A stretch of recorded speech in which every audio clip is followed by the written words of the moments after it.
Hi, this is Glenn Depke, and welcome to the next segment of how to relieve menopause symptoms. Now, in yesterday's video, we discussed the overall production of hormones in your adrenal glands to help you understand how your adrenals impact the production of female hormones as well as many other hormones in your body. And at the end of this, I discussed that today we're going to get into the overall triggers for adrenal insufficiency. And why this is so important is basically because your adrenal glands are not what's wrong when you have an adrenal issue. So what's wrong at that point is basically tied into what's triggering the response of your adrenal glands and what has been triggering this for likely a number of years or maybe even decades for yourself personally.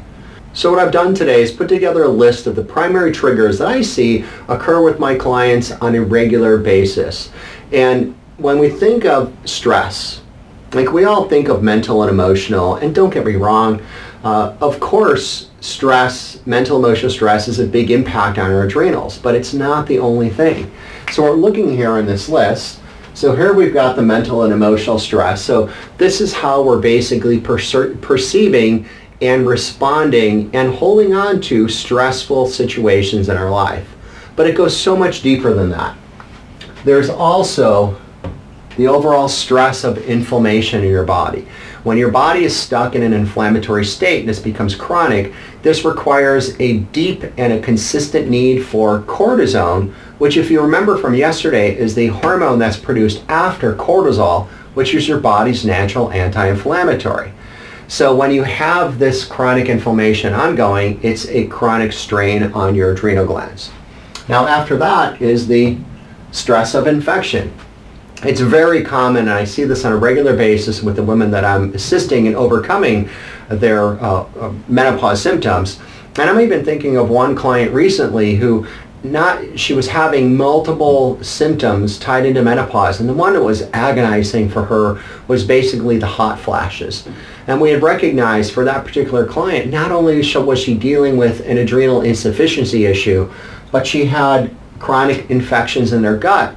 And when we addressed the adrenals along with the gut infections collectively and allowed the body to get back into balance, basically the hot flashes went away for her. So her most agonizing symptom simply dissipated by addressing what was causing that overall factor. Now outside of that, it could be injury. And a lot of times it's the injury that creates the chronic inflammatory response that, due to poor vitality and a poor function in the adrenals, it just makes it difficult to escape the inflammation because of the injury due to the inability for the adrenals to produce, again, the cortisone, which is the natural anti-inflammatory. Now the other trigger is tied into toxicity. Now this toxicity could be environmental toxicity, it could be chemical toxicity, it could be heavy metal toxicity. But any level of toxicity that your body is not able to properly process and detox and drain from your body will put also another strain on your adrenal glands. And then also the trigger of food sensitivity. Now what's interesting with a food sensitivity trigger, and most don't realize this, is that about 86% of the people that are actually living with a food sensitivity issue are actually asymptomatic. So it's not that you're going to eat the food and feel terrible, but it can still be driving the inflammatory response, which is driving the trigger of really what's going on with your overall adrenal function. And then lastly, one that I didn't put on here initially is tied into what I refer to as the SAD diet, which is an acronym for the Standard American Diet, which is high in sugar and processed foods. That would potentially be just yet another trigger tied into your adrenal insufficiency. This is an overall knowledge of the multiple triggers that could be causing the challenges for you today.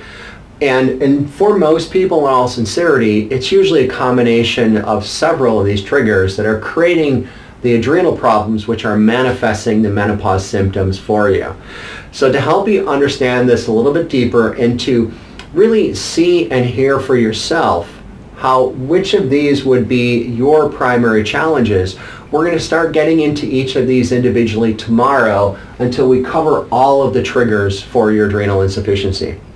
So Please be sure to subscribe to this page to make sure that you get not only tomorrow's video, but all the videos upcoming in the future in the series.